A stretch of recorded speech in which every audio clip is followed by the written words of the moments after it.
Okay, so I want to try check result of student admission form. For example, which Joanna, this is my student. Okay, then I try to access the student card of the student.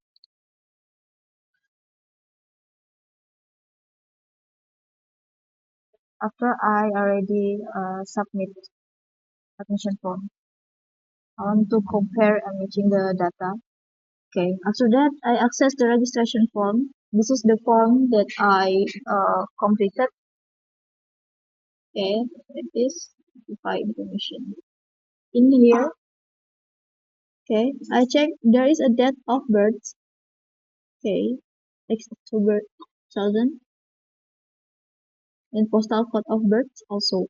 But when I checked in the student card identity of the student,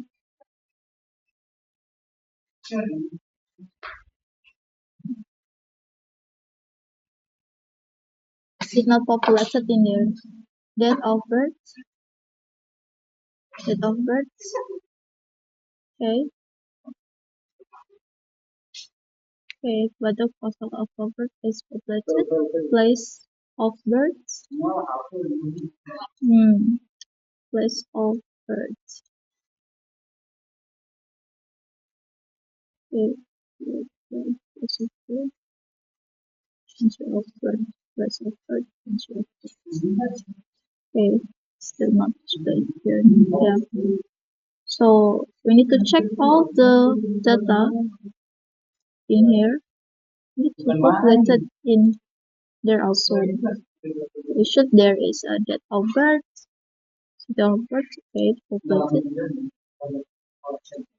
Okay, we need to check for all the data and make sure admission form, what filled in the admission form is populated also in the student card.